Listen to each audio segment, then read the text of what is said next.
தாய் வீடு பிப்ரவரி மாத இதழ் 2026. ஈழத்து இலக்கிய செல்நெறியில் பேராசிரியர் சதாசிவத்தின் ஆய்வியல் அணுகுமுறையும் விமர்சன பார்வையும். எழுத்துருவாக்கம் சி. ரமேஷ். குரல் வடிவம் கு. பிரபு.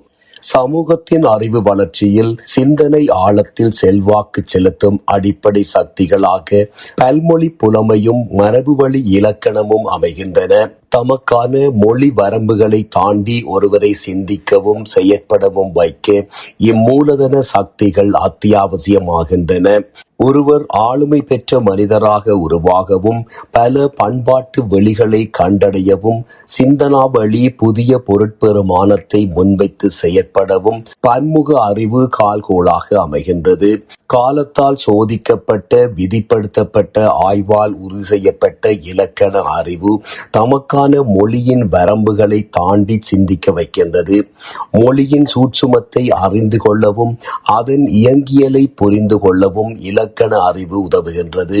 எழுத்தாளரும் பேசுபவரும் ஆய்வாளருக்கும் அடிப்படை கருவியாக அமையும் இலக்கண அறிவு மொழியை வளர்க்கவும் மொழி செம்மையை பாதுகாக்கவும் உதவுகின்றது. அவ்வகையில் தமிழ் இலக்கிய ஆய்வறிவியல் துறையில் மரபுவழி புலமையாளராகவும் புதிய சிந்தனை போக்குக்கு வித்திட்டவராகவும் பேராசிரியர் கலாநிதி ஆ. சதாசிவம் விளங்கினார். சைவத்தையும் தமிழையும் துறைபோக கற்ற இவர் நவீன ஆராய்ச்சி மரபையும் தமக்குள் உள்வாங்கிக் கொண்டவர். ஆதலால் பாரம்பரியத்துக்கும் நவீனத்துக்குமான பாலமாக அமைந்தவர். ஐந்திலக்கணத்தையும் ஆராய்ந்து அறிந்து கற்ற இவர் தமிழில் பண்டித பட்டம் பெற்றவர். இப்பண்டித பயிற்சி அவருடைய மொழி மற்றும் இலக்கிய ஆளுமையில் செல்வாக்கு செலுத்துகின்றது. இலங்கையில் முற்போக்கு எழுத்தாளர் சங்கம் மரபு பற்றிய கருத்தாடல்களை முன்னெடுத்த வேளையில் தான் கொண்ட மொழி பற்றின் வாயிலாக செந்தமிழ் மரபை மாறா உறுதியோடு தரிசித்தவர். தன் நிலையிலே இருந்து சிறிதும் வலுவாது பண்டைய மரபுகள் உறுதியுடன் பாதுகாக்கப்பட வேண்டுமென்ற அவசியத்தை வலியுறுத்தினார். அத்துடன் நில்லாது இதய சுத்தியோடு அதற்கு எதிராக போராடவும் செய்தார். இதன் காரணமாகவே முற்போக்கு எனும் பெயரிலே தமிழை சிதைக்க முயன்றவர்களையும் பழமையை எள்ளி நகையாடியவர்களையும் வெறுத்தொதுக்கவும் செய்தார். முற்போக்கு சிந்தனையும் பழமை நாட்டமும் தமிழ் உணர்வும் கொண்டவராக விளங்கியமையினாலேயே மக்கள் இலக்கியம் எது என்பதை உலகத்துக்கு உணர்த்தும் வகையில் ஞானப்பள்ளு என்னும் நூலை பதிப்பித்தார். கல்வியுலகில் அரும்பணியாற்றிய சதாசிவம் அவர்கள் பேராசிரியர் பெரோ என்ற திராவிட மொழியியல் வல்லுநரிடம் ஆராய்ச்சி நெறிமுறைகளை பயின்றவர். சுமேரிய மொழி மீட்பாய்வு பற்றிய அவருடைய கருத்துக்கள் அவரை ஈழத்து இலக்கிய உலகிலே என்றும் நிலைத்திருக்கச் செய்யும் வல்லமை கொண்டவை. பேராசிரியர் சதாசிவம் அவர்களின் சுமேரிய ஆராய்ச்சி குறிப்புகள் பதிப்பிக்கப்படுவது மிக மிக அத்தியாவசியமாகும். முதலிலே அவரை பல்கலைக்கழக நூல் நிலையம் போன்ற ஒரு ஆவண காப்பகத்தில் பேணுவது அவசியமாகும் என பேராசிரியர் கா. சிவத்தம்பி அவர்கள் கூறும் கூற்று இதனை மெய்ப்பித்து நிற்கின்றது. மொழியியல் ஆய்வு துறையின் முக்கியத்துவத்தை பலர் மனதிலே விதைத்தவர். இந்து நாகரீகம் பாடமாக அறிமுகப்படுத்தப்பட்ட வேளையில் கொழும்பு பல்கலைக்கழகத்தில் அதனை மாணவர்களுக்கு அறிமுகப்படுத்தி வருங்காலத்தில் அது பல்கலைக்கழகத்துக்கு வேலை வாய்ப்புகளுக்கு பேருதவியாக அமையும் என கூறி அதனை பல்கலைக்கழகத்தில் கற்பிக்கவும் செய்தார். அவரால் கற்பிக்கப்பட்ட இந்து நாகரிகத்தை பயின்ற மாணவர்களான ராவை, கனகரத்தினம் நாச்சியார், கலைவாணி முதலானவர்கள் பிற்காலத்தில் பெயர் சொல்லும் பேராசிரியர்கள் ஆனார்கள். ஆழ்ந்த வாசிப்பும் நிறைந்த புலமையும் கொண்ட பேராசிரியர் ஆ. சதாசிவம் அவர்கள் ஈழத்திலே ஒப்பாரும் மிக்காரும் இல்லா கல்விமானாக விளங்கினார். கல்வி கத்திடும் கடல் தன்னும் நித்தமும் ஒலிக்கும் அராலி தெற்கில் 15/2/1926 அன்று ஆறுமுகம் பார்வதி தம்பதியினருக்கு மகனாக பிறந்த சதாசிவம் அவர்கள் ஆரம்ப கல்வியை அராலி சரஸ்வதி வித்தியாலயத்திலும் பின்னர் அராலி ஆங்கில பாடசாலையிலும் கற்றார். தமிழை ஆழ்ந்து கற்பதற்கும் மொழி இலக்கணங்களை பயில்வதற்கும் இப்பாடசாலைகள் துணை நின்றன.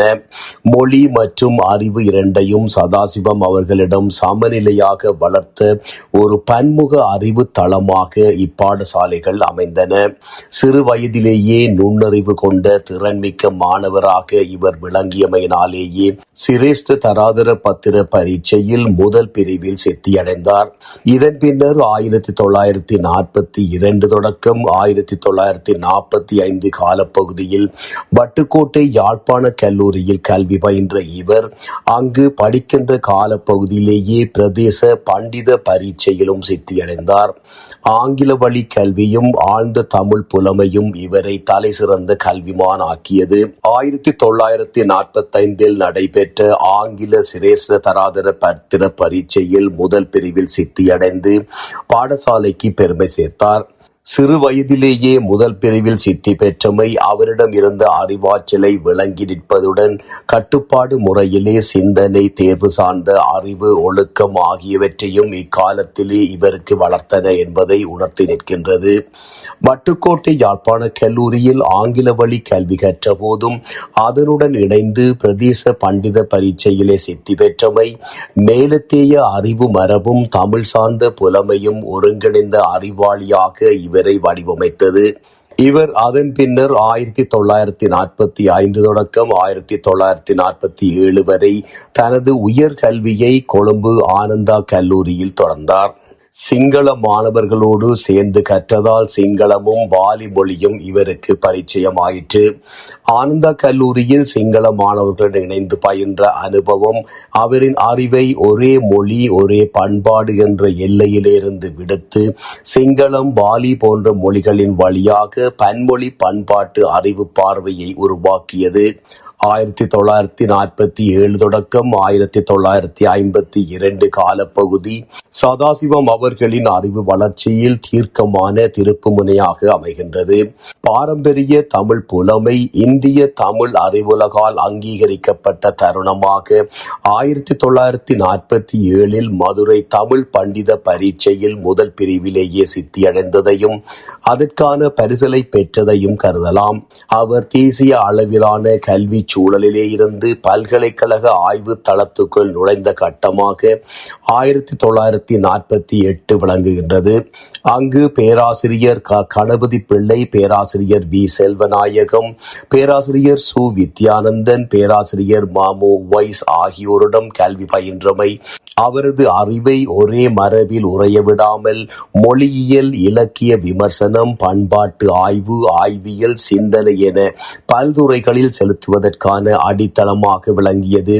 இலங்கை பல்கலைக்கழகத்தில் தமிழ் மொழி முதல் பாடமாக, வடமொழியை துணை பாடமாகவும் எடுத்துக்கொண்டமை 1952 சிறப்பு கலைமானி பட்டத்தை பெற துணை செய்ததோடு தமிழ் இலக்கியத்தை அதன் பாரம்பரிய மூலங்களோடு ஒப்பிட்டு ஆராயும் திறனை அவருக்குள் உருவாக்கியது. இலங்கை பல்கலைக்கழகத்திலேயே தமிழை சிறப்பு பாடமாக பயின்றவர்களுள் முதல் வகுப்பிலேயே முதல் முறையாக சித்தி எய்திய பெருமை சதாசிவம் அவர்களையே சாரும். துல்லியமான அறிவுத்திறன் மிக்க செயல் வீரராக இவர் மிளிரவும், சுய சார்புடன் இயங்கவும், மொழியை ஆழ ஊடுருவி பார்க்கவும், பன்மொழிகளோடு ஒப்பிட்டு ஓர் மொழியை அணுகவும் பேராதனை கல்வி சூழலே வழிகாட்டியாக அமைந்தது என்றால் அது மிக இல்லை. பேராசிரியர் கணபதி பிள்ளை அவர்களின் வழிகாட்டலும் ஆலோசனைகளும் இவரை புடம்போட்டன. குறிப்பாக பாலி மொழியிலே இவர் பாண்டித்தியம் பெற கால்கோளாக அமைந்தவரும் இவரே ஆவார். பழந்தமிழ் நூல்களில் ஆழ்ந்த பரிச்சயம் மிக்க பேராசிரியர் புதுமை தமிழ் நூல்களையும் துறைபோக கற்றமையாலும் சிறப்பு கலைமானி முதல் பிரிவில் சித்தியடைந்தமையினாலும் பேராதனை பல்கலைக்கழகத்தில் உதவி விரிவுரையாளராகவும் இணைத்துக் கொள்ளப்பட்டார். 1954 பேராதனை பல்கலைக்கழகத்தில் முதுகலைமானி பட்டத்தையும் பெற்றுக்கொண்டார். தமிழ், ஆங்கிலம், வடமொழி ஆகியவற்றை வரன்முறையாக கற்ற சதாசிவம் அவர்கள் சிங்களம், கன்னடம், லத்தீன், பாலி, மலையாளம், தெலுங்கு, ஜெர்மன் ஆகிய மொழிகளிலும் தேர்ச்சி பெற்றவர். இத்தகைய மொழி அறிவுடனே 1954 காலப்பகுதியில் இங்கிலாந்தில் உள்ள ஆக்ஸ்போர்ட் பல்கலைக்கழகம் சென்று பேராசிரியர் தோமஸ் ஃபாரோ அவர்களின் மேற்பார்வையின் கீழ் தமிழ் மொழியின் வினை சொல்லடிகள் the structure of Tamil verb எனும் பொருளிலே ஆய்வினை மேற்கொண்டு கலாநிதி பட்டத்தையும் பெற்றுக்கொண்டார். இக்கால பகுதியில் ஆக்ஸ்போர்ட் பல்கலைக்கழகத்திலேயுள்ள பெலிலோல் கல்லூரியினர் வழங்கும் சர் மகாராஜா சிங்கினுடைய பரிசும் இவருக்கு கிடைத்தது. கற்பித்தல் பணி. இப்பன்மொழி புலமை இவரை பல்கலைக்கழக மட்டத்திலே தனித்து துலங்கச் செய்தது. வித்துவ சிரோன்மணி கணேசையரிடமும் கல்வி பயின்றிருந்தமையினால் தொல்காப்பியம், திருக்குறள், தேவாரம், சிலப்பதிகாரம், மணிமேகலை, தமிழ் இலக்கிய வரலாறு போன்றவற்றை தமக்கே உரிய சிறப்பான முறையில் கற்பிப்பார். தமிழ் இலக்கிய வரலாறு கற்பிக்கும் பொழுது பெருந்தொகையான நூல்களை விரிவுரை மண்டபத்துக்கு எடுத்து வந்து அதனை மாணவர்களுக்கு காட்டி அந்நூலிலே உள்ள பயனுள்ள தகவல்களை கூறி இவர் கற்பிக்கும் முறையே அலாதியானது என்பார் பேராசிரியர் ராவை கனகரத்தினம். பழந்தமிழ் இலக்கியங்களை கற்பிக்கின்ற போது தானும் சுவைத்து மாணவர்களையும் சுவைத்து படிக்க வைக்கும் திறனுடையவர் என்பார் பேராசிரியர் சண்முகதாஸ்.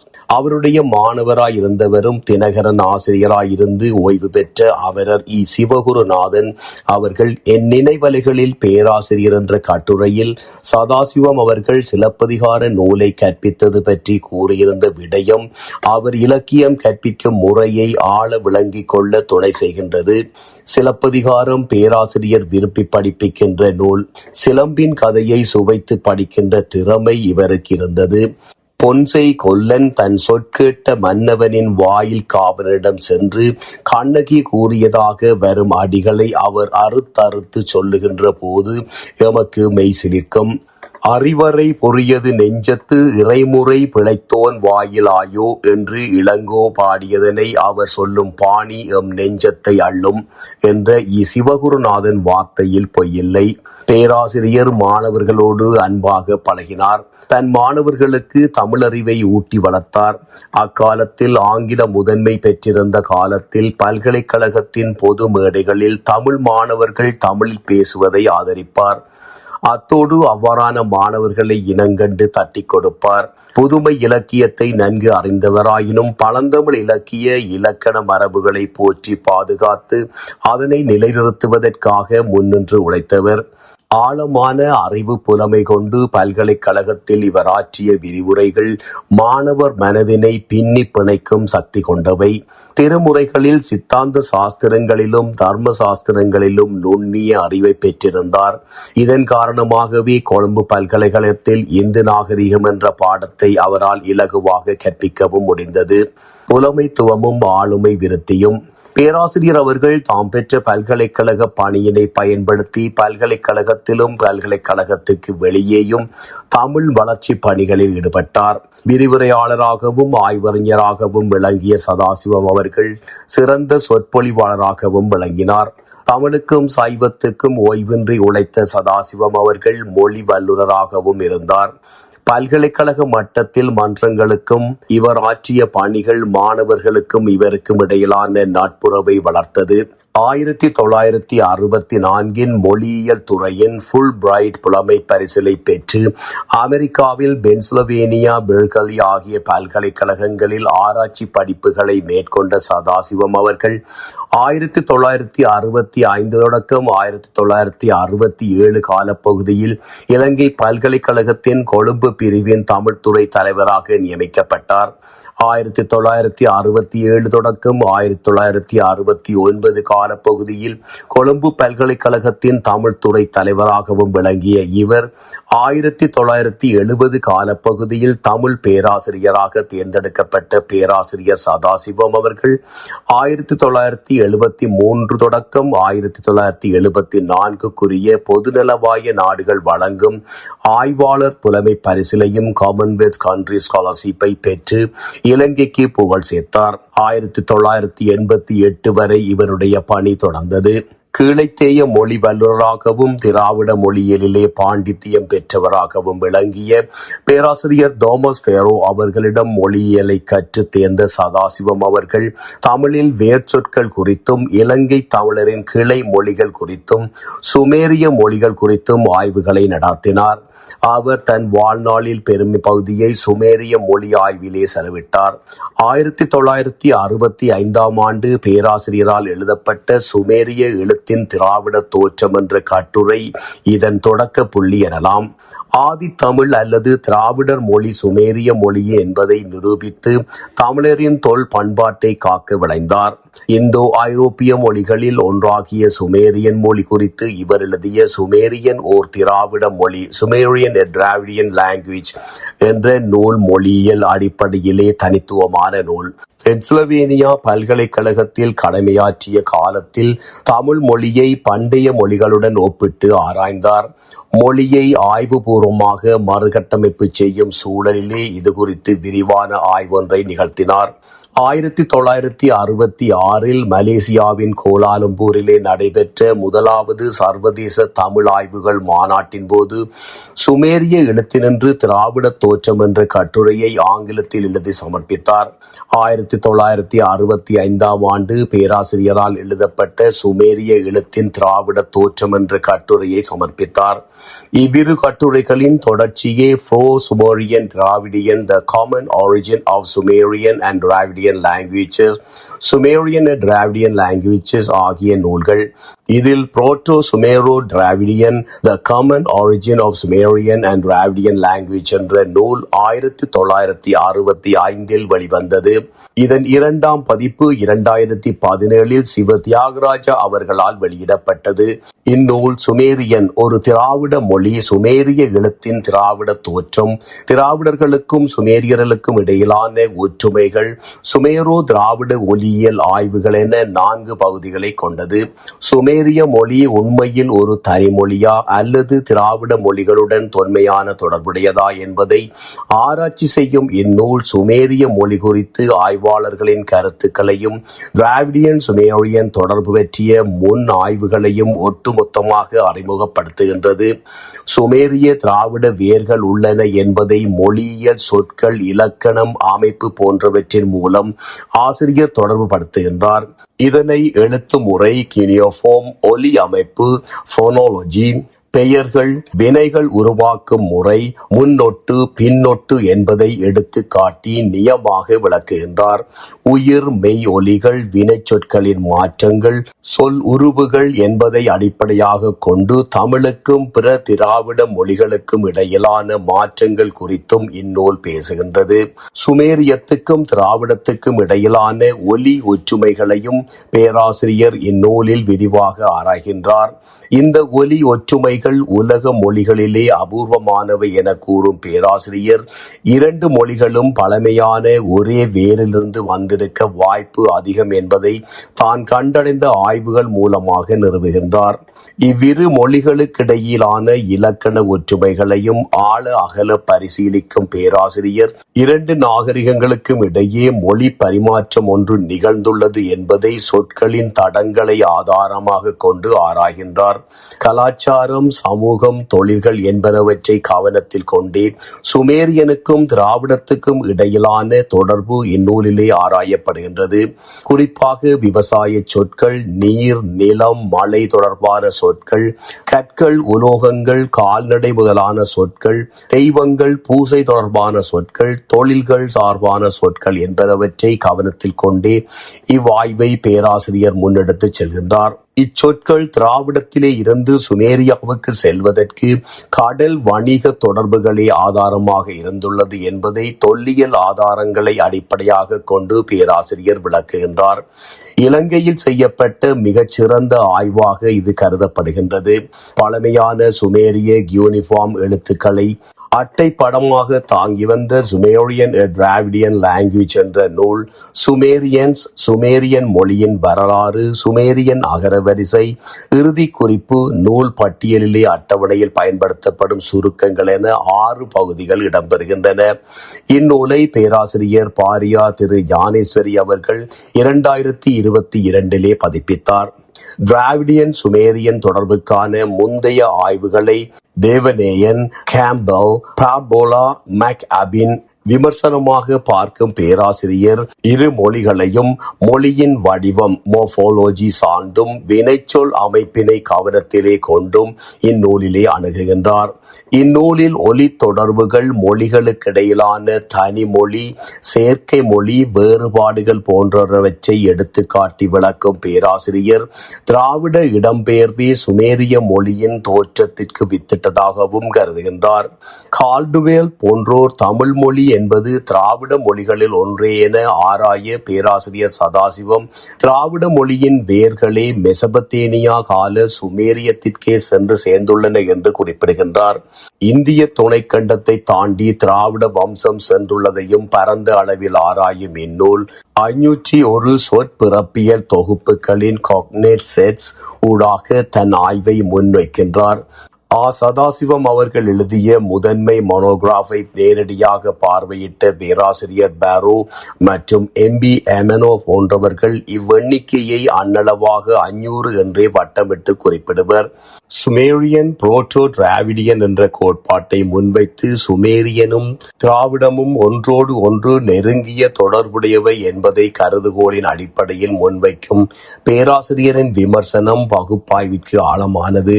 இவ்விரு பிரதிகளும் சுமேரிய மொழி ஒரு திராவிட மொழி என்ற வாதத்தை நூற்றுக்கணக்கான மொழியியல் ஒப்பீடுகளின் மூலம் அறிவியல் வடிவிலே தர்க்க ரீதியாக முன்வைக்கின்றன. பேராசிரியர் சதாசிவம் அவர்கள் பல்கலைக்கழகங்கள் பலவற்றில் ஆய்வு செய்ததுடன் உலக ஆய்வு மாநாடுகளிலும் கருத்தரங்களிலும் பங்கு கொண்டு ஆய்வு கட்டுரைகள் பலவற்றை படித்துள்ளார். தமிழ் இலக்கணம், மொழியியல் சார்ந்து ஏராளமான கட்டுரைகளையும் எழுதியுள்ளார். தமிழில் வேர்ச்சொற்கள் என்ற கட்டுரை 1957 தொடக்கம் 1958 இளங்கதிர் இதழிலே வெளிவந்தது. இக்கட்டுரையில் பேராசிரியர் சொற்களை மொழி மூல வேர்ச்சொற்கள், பக்க வேர்ச்சொற்கள், சல்லி பெயர்ச்சொற்கள் என 3 வகையாக பாகுபடுத்தி ஆராய்கின்றார். இப்பாகுபாடு தமிழ் சொற்பிறப்பை நுணுக்கமாக புரிந்து கொள்ள உதவுகின்றது.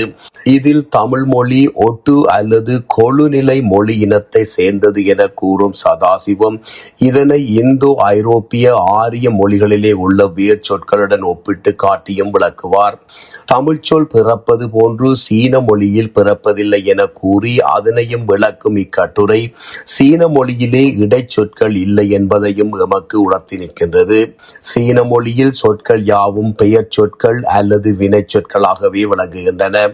ஆகையால் சீன மொழியிலே பயிலும் வேர்ச்சொற்கள் பெயர், வினை என கூறி விளக்கி நிற்பார்.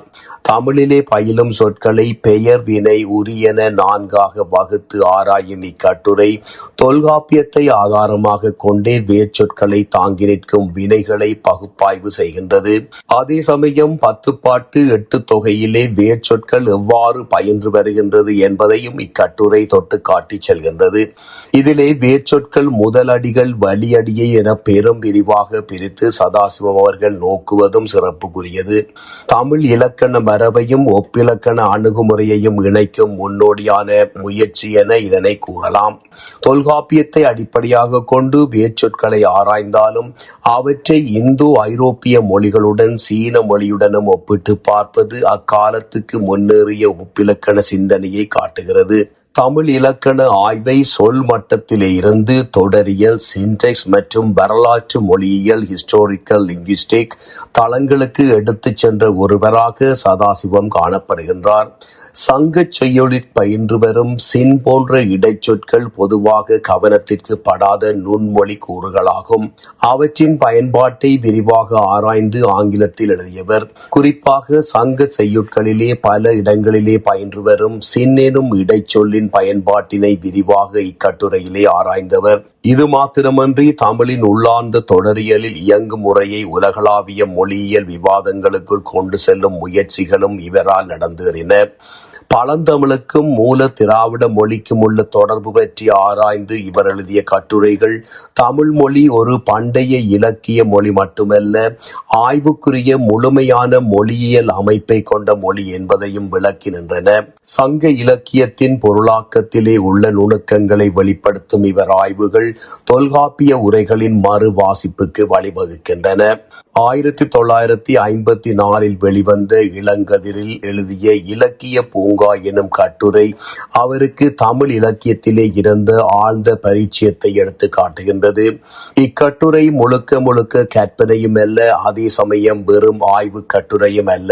அகவய அனுபவமும் இலக்கிய நினைவாற்றலும் விமர்சன சிந்தனைகளும் இணையும் லலித விமர்சன எழுத்து முறை, லிரிக்கல் கிரிட்டிக்கல் ப்ரோஸ் என இதனை கூறலாம். மகாபலி கங்கை குமுறிக் கொண்டிருந்த பல்கலைக்கழக பூங்காக்குள் நுழைந்த பேராசிரியர் இயற்கையை கண்டு பூரிக்கின்றார். மலர்களின் அழகிலே தன்னை இழக்கின்றார். பூங்காவுக்குள் இருந்த ஒவ்வொரு மலர்களும் அவருக்கு தான் கற்ற பழந்தமிழ் இலக்கியத்தை ஞாபகப்படுத்துகின்றன. தனக்கு தெரிந்த பண்டைய இலக்கிய காட்சிகளுடன் தான் கற்றுணர்ந்த இலக்கிய பாத்திரங்களுடனும் மலர்களை ஒப்பிட்டு தன்னுணர்வை இழக்கின்றார். வாழ்க்கை வீண்கனவு எனும் சிலப்பதிகார அடிகள் அவருக்கு நினைவுக்கு வருகின்றன. சதாசிவம் அவர்கள் இதனை விளக்க தொட்டு காட்டும் இடங்கள் அருமையானவை. ஒரு அகவய தன்மை கொண்ட படைப்பிலக்கியமாக இது தோன்றினாலும் உண்மையில் தமிழன் செழுமையான இலக்கிய பகுதிகளை தொன்மைகளை இக்கட்டுரை மீளுருவாக்கம் செய்கின்றது. பேராசிரியரின் பண்டித கல்வி இக்கட்டுரையை எழுத துணை செய்கின்றது. தன்னை மறந்து இயற்கை அழகை ரசிக்கும் இனிய மெல்லுள்ளம் கொண்ட கலைஞரின் அகமுகமாக இக்கட்டுரை பரிணமிக்கின்றது.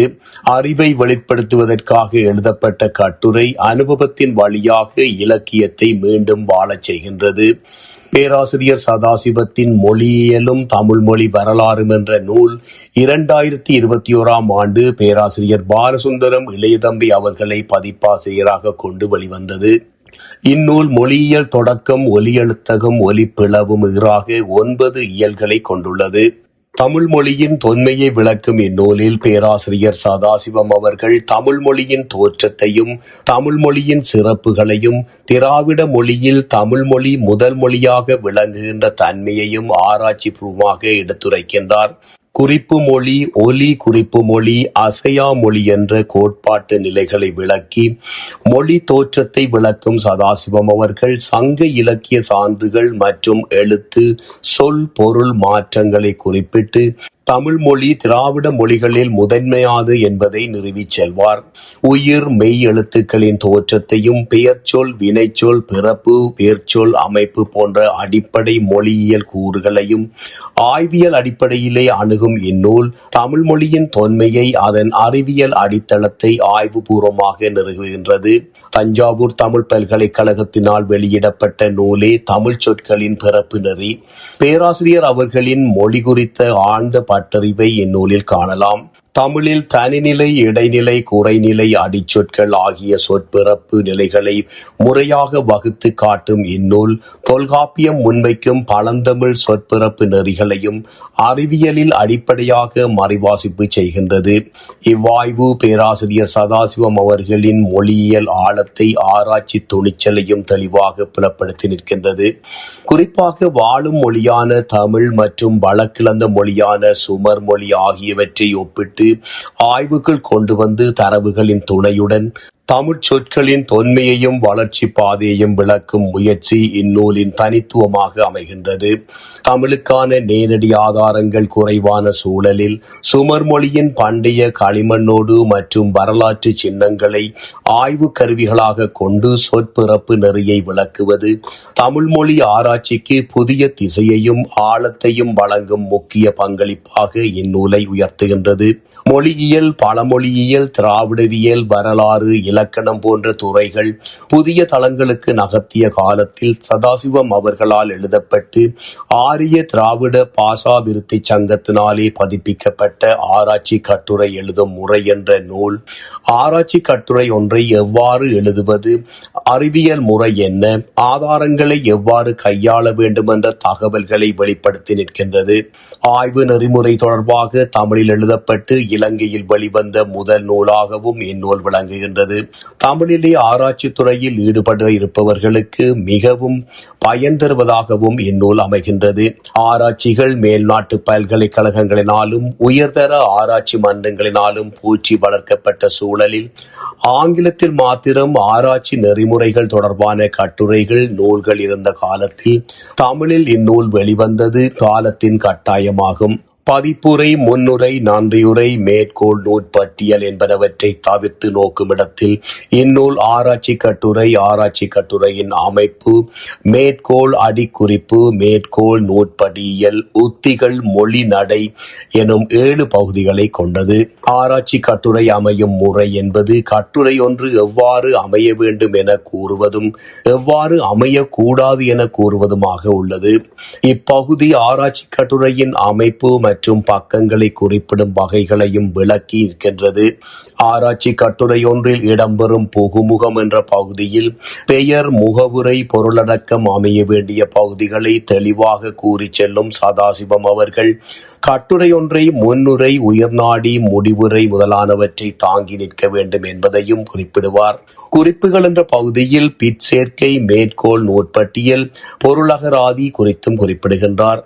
சதாசிவம் எழுதிய ஆராய்ச்சி கட்டுரை எழுதும் முறை என்ற நூல் தமிழ் ஆய்வுத்துறையில் மிக முதன்மையான மற்றும் ஒழுங்குமுறையாக்கப்பட்ட ஆராய்ச்சி நெறிமுறைகளை கொண்ட நூலாக விளங்குகின்றது. ஆராய்ச்சியின் கட்டுப்பாடுகள், ஆதாரங்கள், முறைகள், லட்சணங்கள் விளங்கி நிற்கும் இந்நூல் திட்டமிட்ட அறிவியல் முறையில் கட்டுரை எழுதும் பயிற்சியையும் அளிக்கின்றது. மிக தெளிவாக கல்வியியல் முறையில் ஆராய்ச்சி கட்டுரை எழுதும் முறையை விளக்கும் இந்நூல் பல்கலைக்கழகங்களின் ஆராய்ச்சி பணிகளை தமிழ் மூலம் எழுத தொடங்கப்பட்ட காலத்தில் தோன்றியது எனும் வகையிலே சிறப்புடையது. மொழியியல், திராவிடவியல், இலக்கியவியல் ஆகிய துறைகள் விரைவாக வளர்ந்திருந்த சூழலில் வெளிவந்த இந்நூல் ஒரு தரப்படுத்தப்பட்ட வழிமுறை கையேடு, ஸ்டாண்டர்டைஸ் மெத்தடாலஜிக்கல் மேனுவல் ஆகும். ஆராய்ச்சி நூல்கள் வெளிவராத இலங்கை சூழலில் அதனை பூர்த்தி செய்யும் வகையில் வெளிவந்த நூல் இது எனலாம். அதனால் தமிழில் முதல் தோன்றி வெளிவந்த முழுமையான ரிசர்ச் மெத்தடாலஜி கைடாக அமைந்து வரலாற்று பெருமையை பெறுகின்றது. மேற்கோள் நடை, அடிக்குறிப்பு நடை, பிற்சேர்க்கை அமைப்பு, மேற்கோள் நீக்க குறியீடு, பக்க எண் வடிவமைப்பு என முறைப்படுத்தல் அடிப்படையிலே மிக பெரிய பங்களிப்பை செய்த இந்நூல் தமிழிலே எழுதப்படும் ஆய்வுகளின் உரைத்திறனின் அவசியம் குறித்தும் பேசுகின்றது. தமிழ் கல்வியியலுக்கு ஸ்ட்ரக்சர் ஒன்றை உருவாக்கி ஆய்வு எழுதும் திறனை உயர்த்திய முக்கியமான நூல் என்ற வகையில் ஆராய்ச்சி உலகில் நிலை பெற்று விளங்கும் நூலாக இந்நூல் அமைகின்றது. பேராசிரியர் சதாசிவம் அவர்களின் கருத்துரை கோவை தேப்போ மீனாட்சி சுந்தரன் அவர்களின் அணிந்துரையை தாங்கி 1959 வெளிவந்த நூலாகும். பின்னோர் ஈழமும் தமிழும், முதல் தமிழ் இலக்கியமும், மக்கள் வாழ்வையும் முழுமையாக 10 கட்டுரைகளின் தொகுப்பாகும். ஈழத்து இலக்கிய வரலாறு, பெரியோர் வாழ்க்கை, புலவர் வாழ்க்கையிலே நிகழ்ந்தேறிய சம்பவங்கள், பண்டைய தமிழரின் வாழ்க்கை நெறி, அறிவியல் என 10 கட்டுரைகளின் தொகுப்பாக இந்நூல் அமைகின்றது. ஈழத்து இலக்கிய வரலாற்றை சுருக்க கூறும் ஈழமும் தமிழும் என்ற கட்டுரையே இந்நூலில் இடம்பெறும் முதலாவது கட்டுரையாகும். ஈழ நாட்டில் செழுமையானதொரு இலக்கிய பாரம்பரியம் ஒன்று இருந்துள்ளமையை இந்நாட்டில் தோன்றிய இலக்கிய பாவலர்களுக்கூடாக, நாவலர்களுக்கூடாகவும் இக்கட்டுரை வெளிப்படுத்தி நிற்கின்றது. பூதந்தேவனார் தொடக்கம் கணேசையர் வரைக்கும் தமிழுக்கு தொண்டாற்றிய ஆளுமைகளை இக்கட்டுரை சுருக்கமாக ஆராய்கின்றது. யாழ்ப்பாணத்தில் 14ஆம் நூற்றாண்டில் சிங்கியரின் காலத்தில் தமிழ்ச்சங்கம் அமைக்கப்பட்டதையும் அது பின்னர் தென்னிலங்கை அரசர்களால் அளிக்கப்பட்ட வரலாற்றையும் இக்கட்டுரை கூறி நிற்கின்றது. கதிரமலை பள்ளினை இன்றைய இலக்கிய ஆய்வாளர்கள் ஆரிய சக்கரவர்த்தி காலம் என வரையறுக்க, பேராசிரியர் இதனை போர்த்துகேயர் காலம் என வரையறுப்பார். ஈழத் தமிழறிஞர்கள் தமிழுக்கு ஆற்றிய பங்களிப்பை விளக்கி நிற்கும் இக்கட்டுரை ஈழத்து இலக்கிய வரலாற்றினை சுருக்கி கூறுவதாக அமைகின்றது. இந்நூலிலே இடம்பெறும் வினோபாவின் கனவு என்னும் கட்டுரை பாரத தேசத்துக்கு வினோபா ஆற்றிய பங்களிப்பினை எடுத்துரைக்கின்றது. நிலத்திலும் நீரிலும் ஆதிக்கம் செலுத்திய மனிதன் வானில் ஆதிக்கம் செலுத்த விரும்பியதன் வெளிப்பாடே வான்வழி பயணம் என்ற கட்டுரையாகும். மனிதன் பல தடவைகள் பறக்க முயன்றும் தோல்வியை தழுவினான். ஆயினும் அவன் துவண்டுவிடவில்லை, தொடர்ந்தும் முயற்சி செய்தான். அதிலே வெற்றியும் கண்டான். இதனை சுவைபட வரலாறு, இலக்கிய ஆதாரங்களுடன் கூறும் கட்டுரையாக வான்வழி பயணம் காணப்படுகின்றது. தமிழ் தாத்தா என்று அழைக்கப்படும் உ.வே. சாமிநாதையரின் தமிழ் பணிகளை எடுத்து எடுத்துரைக்கும் கட்டுரை. ஏடுகாத்த கிழவர் உவேசாவின் பிறப்பு, அவரது கல்வி பாரம்பரியம், ஊராக தேடி தேடி அவர் ஏடுகளை சேகரித்த விதம், பல்வேறு சீவக சிந்தாமணி ஏடுகளை எடுத்து வந்து அதனை ஒப்பு நோக்கி பதிப்பிக்க முயன்ற விதம், சீவக சிந்தாமணி ஏட்டை பதிப்பிக்க முயன்ற போது சீவை தாமோதரம் பிள்ளைக்கும் அவருக்கும் இடையிலான புலமைத்துவ கருத்து பரிவர்த்தனைகளையும் என நீளும் இக்கட்டுரை உவேசாவின் வாழ்வில் நடந்தேறிய சம்பவங்கள் பலவற்றையும் நமக்கு தந்துதவுகின்றது. புறநானூற்று பாடல்களை அடிப்படையாக கொண்டு செவிவழி கதைகளை ஆதாரமாக கொண்டும் கபிலரின் வாழ்வை தத்துரூபமாக பதிவு செய்யும் கட்டுரையே பரம்புமலை பாவலன். பாரிக்கும் கபிலருக்கும் இடையிலான நட்பினை இக்கட்டுரை ஆழமாக விளக்கி நிற்கின்றது. தாவரங்களும் விலங்குகளும் மனிதனைப் போலவே உயிருள்ளவையாக இருந்தாலும் அவற்றின் செயற்பாடுகள் விந்தையிலும் விந்தையாக இருப்பதை விளக்கும் கட்டுரையே இயற்கையின் விந்தை. இக்கட்டுரை தாவரங்களின் இயல்பை சிறப்பாக விளக்குகின்றது. தாவரங்கள் மனிதர்களுக்கும் விலங்குகளுக்கும் உணவாய் அமைந்து மற்ற உயிர்களின் நலனுக்காக தங்கள் வாழ்வை அர்ப்பணித்து பரோகாரியமாய் தியாக உணர்வுடன் வாழ்கின்றன என கூறும் பேராசிரியர் தாவரங்கள் தம் உணவை எவ்வாறு தேடிக்கொள்ளுகின்றன என்பதை எடுத்து காட்டுகின்றார். ஒளிச்சேர்க்கை மூலமாக தாம் உணவுண்டு வாழும் தாவரம் மனிதனைப் போலவே சந்ததியை பாதுகாக்கும் ஆர்வம் கொண்டவை என்பதையும் கூறும் இக்கட்டுரை பூக்களின் படைப்பின் நோக்கத்தையும் தெளிவுபடுத்துகின்றது. சுவைச்சரின் பன்முக சாதனைகளையும் அவர் மேற்கொண்ட மகத்தான மனிதாபிமான சேவைகளையும் சுருக்கமாக சுட்டிச் செல்லும் கட்டுரை. தத்துவ ஞானி சுவைச்சர் ஜெர்மேனிய செழிப்புள்ள குடும்பத்தில் பிறந்த ஆல்ஃபிரட் சுவைச்சர் இசை, சமயம், தத்துவம், மருத்துவம் என பல துறைகளில் ஆழ தடம் பதித்த வரலாற்றை கூறும் இக்கட்டுரை பிறருக்கான சேவையே மனித வாழ்வின் நோக்கம் என்பதையும் உணர்த்தி நிற்கின்றது. இலக்கியம் மனித வாழ்க்கையையும் வாழ்க்கையில் வெற்றி மனிதர் கொண்டுள்ள கருத்துக்களை பொறித்து காட்டுகிறது என்பதை விளக்கும் கட்டுரையே தமிழ் இலக்கியமும் மக்கள் வாழ்க்கையும். ஒரு நாட்டில் காலத்துக்கு காலம் தோன்றும் புலவர்கள் தங்கள் கால சமுதாயத்தை தாம் எழுதும் இலக்கியங்களில் படம் பிடித்து காட்டுகின்றனர். அது நாட்டு மக்களின் வாழ்க்கை முறை பற்றிய தொடர்ச்சியான வரலாறாக அமைகின்றது என்பதை இக்கட்டுரை திட்ட தெளிவாக விளக்கி நிற்கின்றது. கருத்து கோவையில் இடம்பெறும் 10 கட்டுரைகளும் வெவ்வேறு தளத்திலே தமிழுக்கு பெருமை சேர்ப்பவை. சமூக பிரச்சனைகளை அறிவியல் நோக்கிலே விளக்கி கல்வி தரத்தை உயர்த்தும் நோக்கிலே எழுதப்பட்ட இக்கட்டுரைகள் மாணவர்களுக்கு நம்பத்தகுந்த ஆதாரங்களை வழங்குவதுடன் சமூக முன்னேற்றம், நலன், பாதுகாப்பு ஆகியவற்றில் நேரடி பங்களிப்பை செய்கின்றன. புதிய அறிவை சமூகத்துக்கு கடத்தும் வகையில் எழுதப்பட்ட இக்கட்டுரைகள் பொய்யான நம்பிக்கைகளை நீக்கி ஆராய்ச்சி சிந்தனையை வளர்க்க உதவுகின்றன. புதிய தலைமுறைக்கு ஊக்கமும் சிந்தனையும் அளிக்கும் கல்வி பொக்கிஷங்களாக அமையும் இக்கட்டுரைகள் வரலாற்று விழிப்புணர்வை வளர்த்து தலைமுறைகளின் பாரம்பரியத்தை இணைக்கின்றன. சமூகத்துக்கு முன்மாதிரியான வாழ்க்கை கோட்பாடுகளை அறிமுகப்படுத்தி நெறி, பண்பு, மனிதநேயம் போன்ற மாண்புகளை பரப்பும் இக்கட்டுரைகள் படைப்பின் ஆழத்தை புரிந்து கொள்ளவும் அதன் அழகு, கருத்து, கலைநயங்களை ஆராய்ந்து கொள்ளவும் உதவுகின்றன.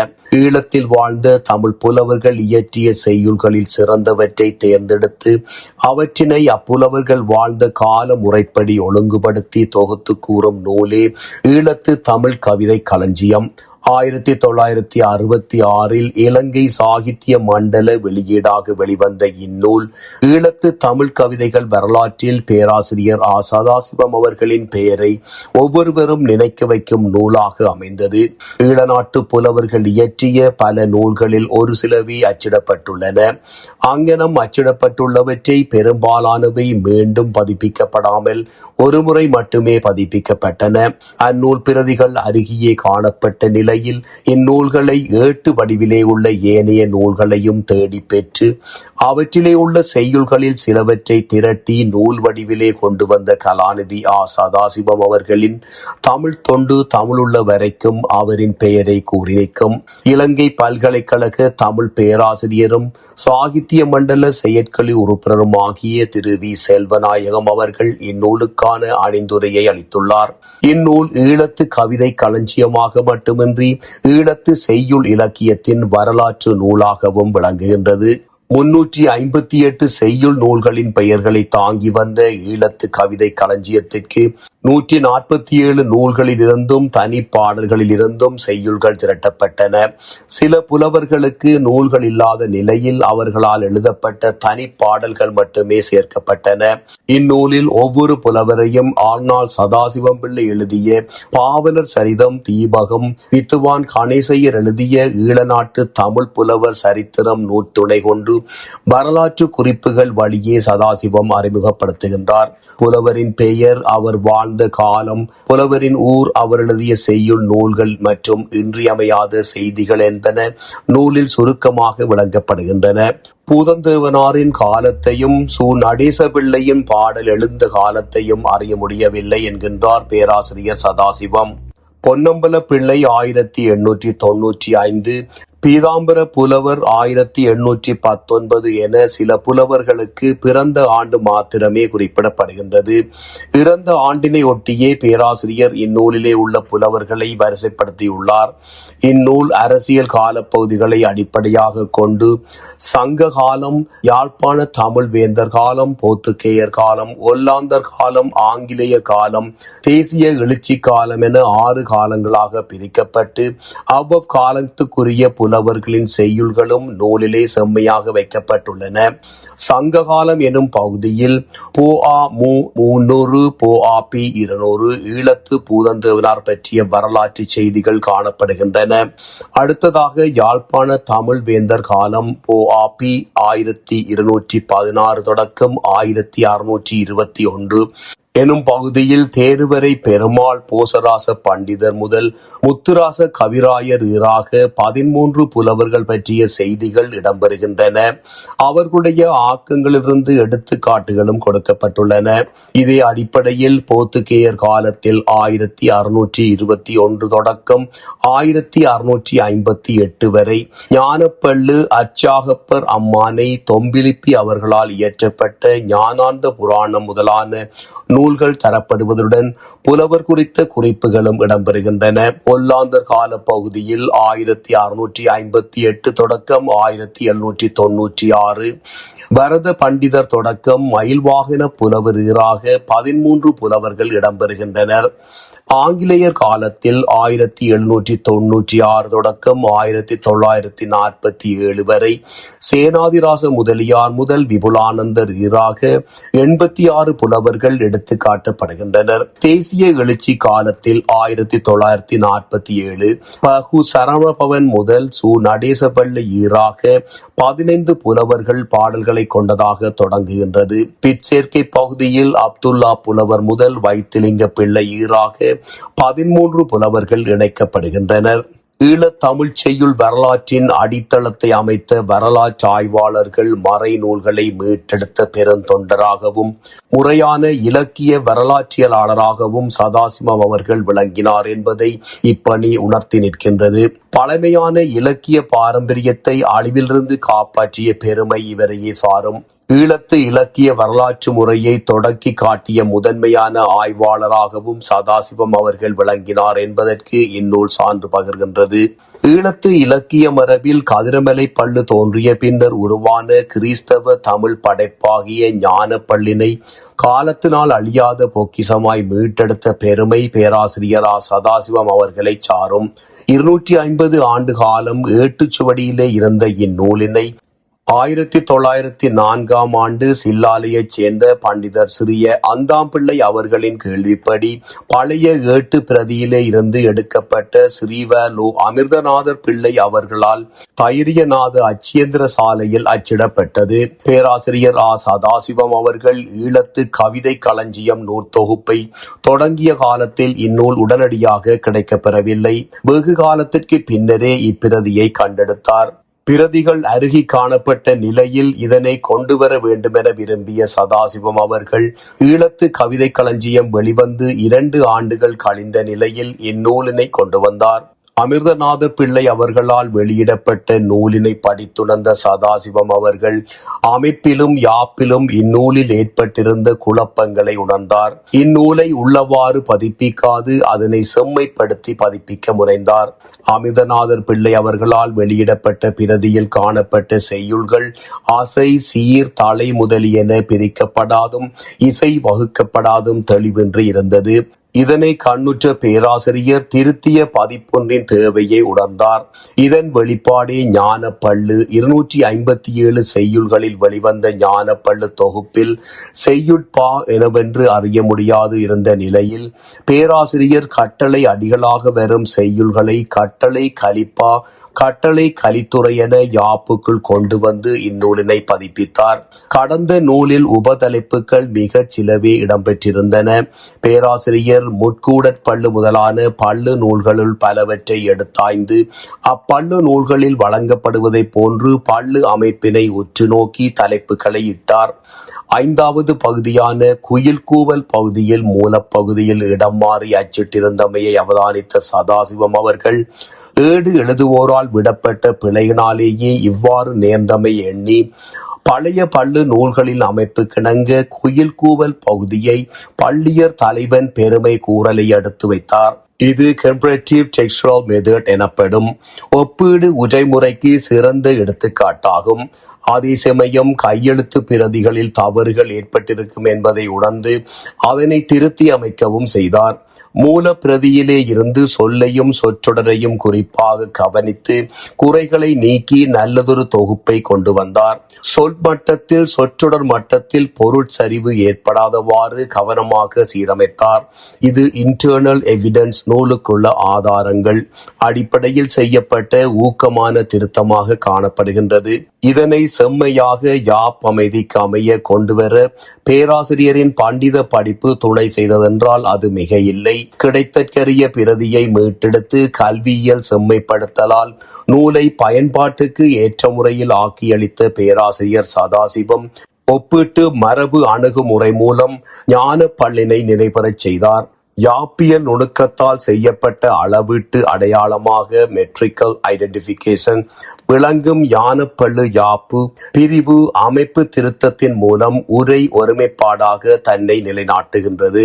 ஞானப்பள்ளு நூல் ஈழத்தமிழ் இலக்கிய வரலாற்றில் ஒரு முக்கியமான இணைப்பாக மட்டுமல்லாமல் உரைநடை துறையிலே சதாசிவம் அவர்கள் மேற்கொண்ட திறனாய்வு செயல்களின் பிரதான சான்றாகவும் விளங்குகின்றது.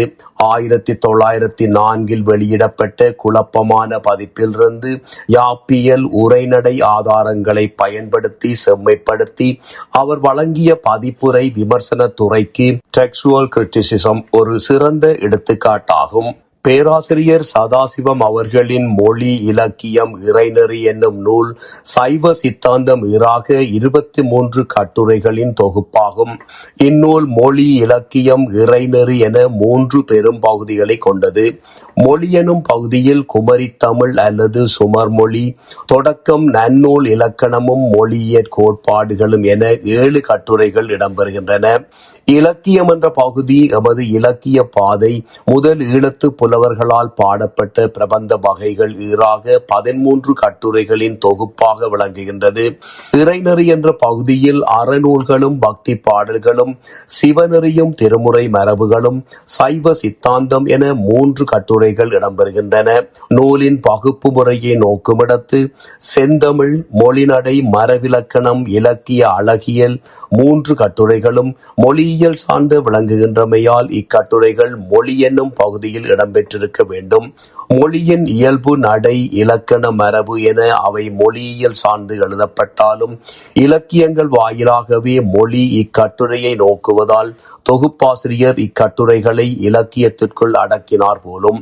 அறிவியல் துறைப்படுத்துதல் டிசிப்ளினரி கிளாசிபிகேஷன் அடிப்படையில் இக்கட்டுரைகள் மொழி பகுதியில் இடம்பெற்றிருக்க வேண்டியவை என்பது எனது தனிப்பட்ட அபிப்பிராயம் என்றாலும் ஒரு மொழி இலக்கியமாக உருப்பெறுவதற்கான அடிப்படை அம்சங்களாக நடை, அழகியல் என்பன விளங்குவதால் இதனை தொகுப்பாசிரியர் இலக்கியத்திற்குள் வைத்தது முற்றிலும் தவறானது என்றும் கூற முடியாது.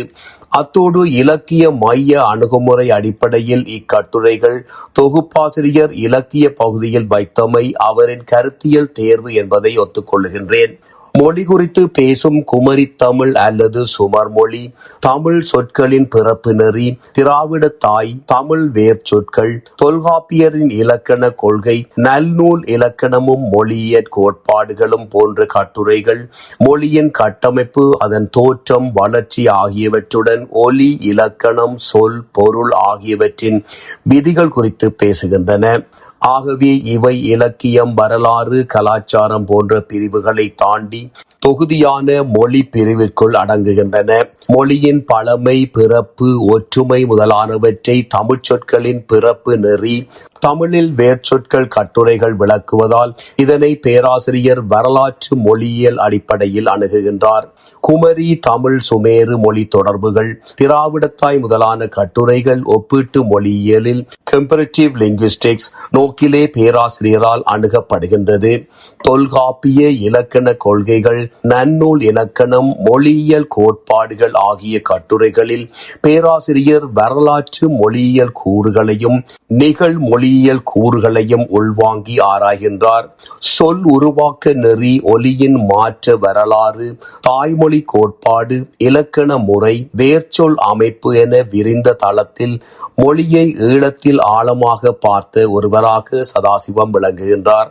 மனித அனுபவத்தை புரிந்து கொள்ளவும், மொழி, கலை, கலாச்சார மரபு மற்றும் சிந்தனையை விளங்கிக் கொள்ளவும், சமூக விழிப்புணர்வுக்கும் புதிய விமர்சனத்துக்கும் மேடையாக சதாசிவம் அவர்களின் கட்டுரைகள் அமைகின்றன. இவை குறித்த விளக்கங்களாகவே இலக்கியம் என்னும் பகுதி அமைகின்றது. இலக்கியம் என்ற பேராசிரியர் சதாசிவம் அவர்களின் கட்டுரைகள் இலக்கியம் என்னும் கருத்தை வரையறுப்பதுடன் இலக்கியத்தை அதன் நோக்கம், இயங்கியல், வடிவம், அழகியல், சமூக பங்கு என பல தளங்களிலே வைத்து ஆராய்கின்றன. எமது இலக்கிய பாதை என்ற கட்டுரை இலக்கியம் மனித இலட்சியத்தை நோக்கி செல்லும் பயணமாக அமைதல் வேண்டும் என்பதை வலியுறுத்த பழமையும் புதுமையும் கட்டுரை பழமை, புதுமை என்ற இருமையையும் தாண்டி இலக்கிய வளர்ச்சி, அதன் தொடர்ச்சியை பேசுகின்றது. செந்தமிழ், மொழிநடை போன்ற கட்டுரைகள் இலக்கியத்தின் உயிராக விளங்கும் மொழி, நடை, மரபு ஆகியவற்றை எடுத்துரைக்கின்றன. இதன் தொடர்ச்சியாக இடம்பெறும் இலக்கிய வடிவங்கள், மரபிலக்கணம் காட்டும் இலக்கிய அழகியல் ஆகிய கட்டுரைகள் இலக்கிய அமைப்பையும் அழகியலையும் கோட்பாட்டு ரீதியாக விளக்குகின்றன.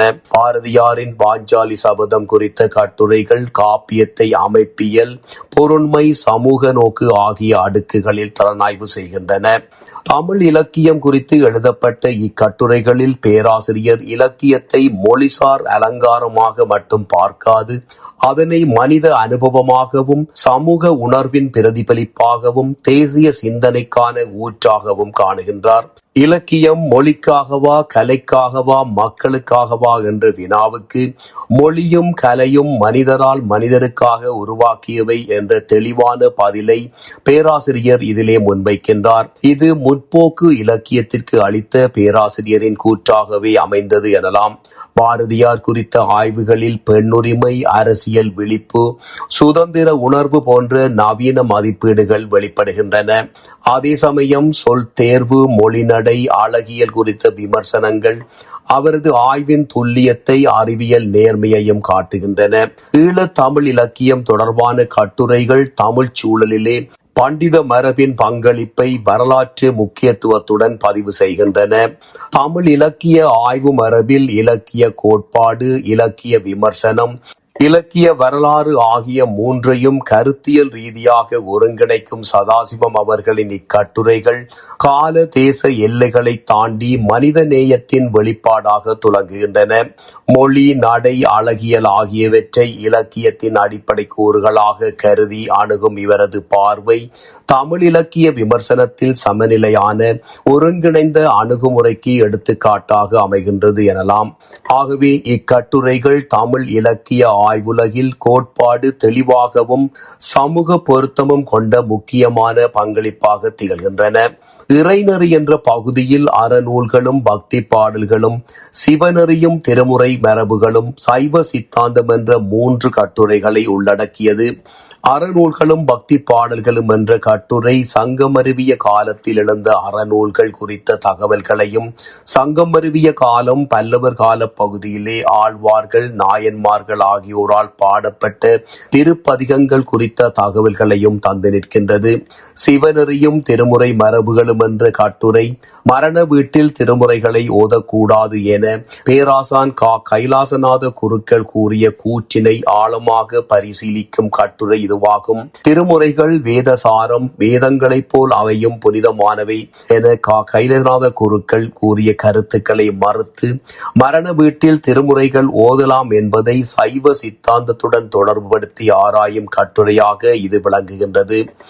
சைவத்தின் முடிந்த மரபு என கூறும் சைவ சித்தாந்தம் உரைக்கும் பதி பசு பாசத்தை அது உணர்த்தும் வீடு பேற்றினையும் காரண காரிய அடிப்படையிலே ஆராயும் கட்டுரையே சைவ சித்தாந்தம். இறைநெறி என்னும் பகுதி வரலாறு, மரபு, தத்துவம் என்ற 3 தளங்களையும் இணைத்து சைவ சித்தாந்தத்தினை பரிணாமத்தை விளக்கும் ஒரு ஆழமான ஆய்வாக அமைகின்றது. அறம் பக்தி இரண்டும் தனித்தனி அல்ல, இறைநெறியின் 2 முகங்கள் என்ற உண்மையை வெளிப்படுத்தும் அறநூல்களும் பக்தி பாடல்களும் என்ற கட்டுரை சங்கமருவிய கால அறநூல்கள் வழியாக தமிழ் சமூகத்தின் ஒழுக்க கோட்பாடுகளை எடுத்துரைக்கின்றது. அதனுடன் பல்லவர் கால பக்தி இயக்கத்தைச் சேர்ந்த ஆழ்வார்கள் நாயன்மார்கள் பாடிய திருப்பதிகங்கள் மூலம் அறம் எவ்வாறு பக்தியாக உருமாற்றம் பெற்றது என்பதையும் வரலாற்று தொடர்ச்சியுடன் வெளிப்படுத்துகின்றது. சிந்தனை வளர்ச்சியினை விளைவாக பரிணாமம் பெற்ற மொழியை கருத்து பரிமாற்று ஊடகமாகவும் பண்பாட்டின் அடையாளமாக கண்ட பேராசிரியர் சதாசிவம் அவர்கள் மனித அனுபவத்தை பிரதிபலிக்கும் இலக்கியத்தை சமூகத்தின் சாட்சியாகவும் காணுகின்றார். வரலாற்று சான்றுகளுடன் மொழியியல் வளர்ச்சியை விளக்கியும் மரபுகளை விமர்சன அறிவுடன் மறுவாசித்தும் சைவ சித்தாந்தத்தை வாழ்க்கை தத்துவமாக நிறுவியும் எழுதப்பட்ட இக்கட்டுரைகள் மனித அனுபவத்தை, மானுட அறத்தை, மொழி, கலை, சமூகம், கலாச்சாரம் என்ற தளங்களில் ஆராய்கின்றது. அகராதி முயற்சி. வரலாற்று ரீதியாக ஈழத்து தமிழ் மொழி வழக்கில், குறிப்பாக ஈழத்து இலக்கியத்தில் மக்கள் பேச்சு மொழி பிரதான இடத்தை பெற்று 1960களில் வெளிவர இருந்த அகராதியே பேராசிரியர் சதாசிவத்தின் ஈழத்து தமிழ் வழக்கு அகராதி. யாழ்ப்பாணம், மட்டக்களப்பு, திருகோணமலை, மன்னார், கண்டி, கொழும்பு, நீர்கொழும்பு, நெடுந்தீவு, எருக்கலம்பட்டி, புத்தளம், சம்மாந்துறை என இலங்கையின் பல இடங்களுக்கு சென்று அங்குள்ள மக்களை சந்தித்து உரையாடி அம்மக்களின் பண்பாட்டு பிரதேச மொழியை இந்நூலிலே வெளிக்கொண்டு வந்துள்ளார். சோழ மண்டல தமிழும் ஈழ மண்டல தமிழும் என்ற கட்டுரையில் சுவாமி விபுலானந்தர் கொடுந்தமிழ் வழக்கு, மட்டக்களப்பு, யாழ்ப்பாண வழக்குகள் தமிழிலே ஆக்கப்பட வேண்டிய அவசியம் குறித்தும் தெளிவுபடுத்துவார். இதன் வெளிப்பாடே இவ்வகராதி. தமிழ் மொழியில் வெளிவந்த புனைவுகளில் பிரதேச வழக்கு அதிகம் கோலோச்சியதை தொடர்ந்து இதுபோன்ற அகராதிகளின் தேவை உணர்த்தப்பட்ட சூழ்நிலையில் இவ்வகராதி வெளிவர இருந்ததை 1970 ஏப்ரல் இளம்பிறை உணர்த்தி நிற்கின்றது.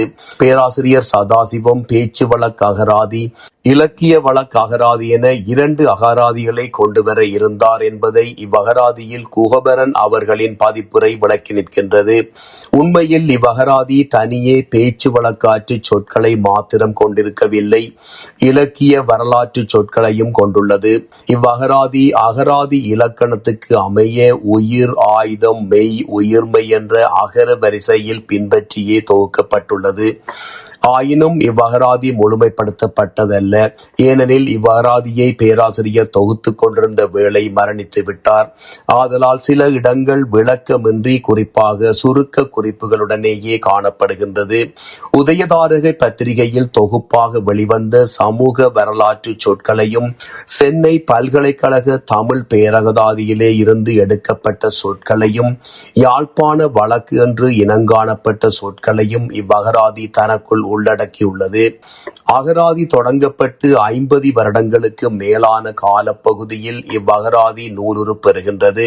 சொற்களுக்கான பொருள் விளக்கத்தை கொடுக்கும் போது பேராசிரியர் பெரும்பாலான இடங்களில் அவற்றுக்கு நிகரான சொற்களையே கொடுக்கின்றார். ஆயினும் பேராசிரியர் இதனை எவ்வாறு வெளிக்கொணர விரும்பினாரோ அவ்வாறே அகராதியும் வெளிவந்திருப்பதை அறிய முடிகின்றது. பேராசிரியர் அகராதியில் குறிப்பிட்ட சில சொற்கள் இன்று பிரதேசத்திலே இருந்து வழக்கிலே இருந்து மறைந்து விட்டன. உதாரணம் அக்களிப்பு, மிக்க மகிழ்ச்சி, அடப்பன், குடித்தலைவன், அடைக்காய், ஊர்காய் முதலானவை. இச்சொற்கள் மட்டக்களப்புக்கு உரியவை. அடுவ என்ற இருக்கலம்பட்டி சொல்லும் ஊர்காயை குறித்து நிற்கின்றது. ஆயினும் இவை இன்று வழக்காற்றில் இல்லை. அதேபோல அக்கில் என்பது முள் பற்றைகளால் ஆக்கப்பட்ட வேலியை குறிக்கும்.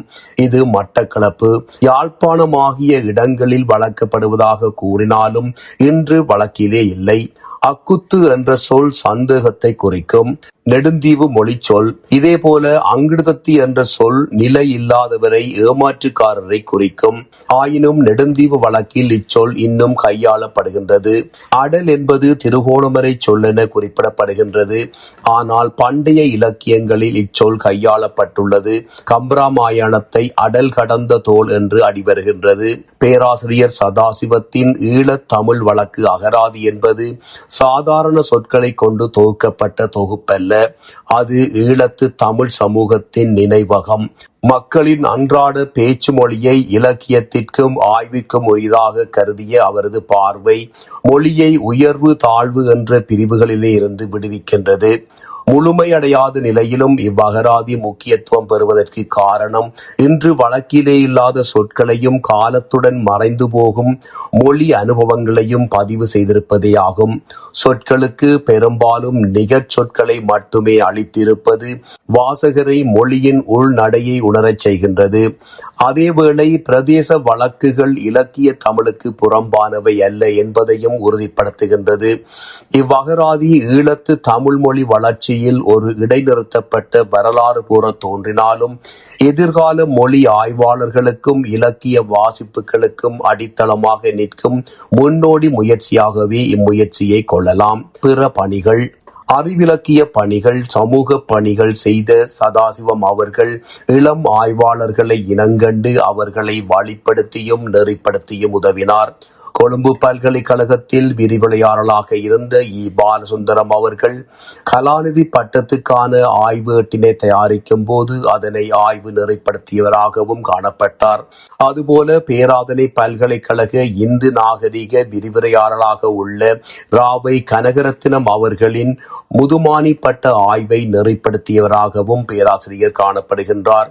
இதுபோன்று இலங்கை ஒலிபரப்பு கூட்டுத்தாபன தமிழ் சேவை பணிப்பாளராக இருந்த திரு K.S. நடராஜா அவர்களின் கலாநிதி பட்ட ஆய்வினையும் பேராசிரியர் நெறிப்படுத்தினார். ஆசிய திராவிட பாசாபிருத்தி சங்கத்தின் தலைவராகவும் தமிழ் பண்டிதர் சங்க தலைவராகவும் செந்தமிழ் குழுவின் தலைவராகவும் இருந்த பேராசிரியர் சதாசிவம் அவர்கள் கேரள பல்கலைக்கழகம், சென்னை பல்கலைக்கழகம், அண்ணாமலை பல்கலைக்கழகம், மதுரை காமராசர் பல்கலைக்கழகம், மலேசிய பல்கலைக்கழகம், எடின்பரோ பல்கலைக்கழகம் ஆகியவற்றின் கலாநிதி பட்ட ஆய்வேடுகளை வெளிவாரி தேர்வாளர்களாக இருந்து மதிப்பீடு செய்யும் பணியினையும் மேற்கொண்டவராகவும் விளங்கினார். பேராசிரியர் சதாசிவம் தமிழாய்வு புலத்திலே துறைசார் அறிஞராகவும் ஆராய்ச்சியை ஒரு திட்டமிட்ட ஒழுங்குமுறையாக நிறுவிய முக்கியமான முன்னோடியாகவும் விளங்கினார். குறிப்பாக ஆய்வு கட்டுரை எழுதும் முறை, ஆதார பயன்பாடு, மொழி துல்லியம் ஆகியவற்றில் அவர் வலியுறுத்திய கட்டுப்பாடுகள் தமிழாய்வின் கல்விசார் தரத்தை உயர்த்தியதாக கூறலாம். ஈழத்தமிழியல் ஆய்வுலகில் மொழியியல், தமிழ்மொழி வரலாறு, இலக்கிய திறனாய்வு, பதிப்பு நெறிமுறைகள் மற்றும் அகராதியியல் என பல்துறைகளை அறிவியல் அடிப்படையிலே ஒருங்கிணைத்த முக்கிய அறிஞராக திகழும் பேராசிரியர் சதாசிவம் அவர்கள் சங்க இலக்கியங்களையும் பழந்தமிழ் நூல்களையும் மொழியியல் நோக்கிலே புது பார்வையுடன் அணுகியவர். அரிய இலக்கியமான ஞானப்பள்ளு என்ற நூலினை செம்மதிப்பாக பதிப்பித்து வெளியிட்டவர். சொற்பிறவு பொருள் மாற்றங்களை விளக்கும் அகராதி துறை ஆய்வுகளின் மூலம் தமிழின் தொன்மையை அறிவியல் கட்டமைப்பையும் உறுதிப்படுத்தியவர். அவரது பங்களிப்புகள் இன்றைய ஆய்வுலகில் புதிய விமர்சன பார்வைகளுடன் மறு வாசிப்புக்கு உரியவையாக இருந்தாலும் தமிழ் ஆய்வை அறிவியல் தளத்திற்கு உயர்த்திய அடித்தளமாக அவரது பணிகள் நிலைத்த மதிப்பை தக்க வைத்துக் கொண்டிருக்கின்றன. எனவே பேராசிரியர் சதாசிவம் தமிழாய்வின் வரலாற்றில் தவிர்க்க முடியாத ஒரு மைய புள்ளியாக கருதப்படுகின்றார். நன்றி.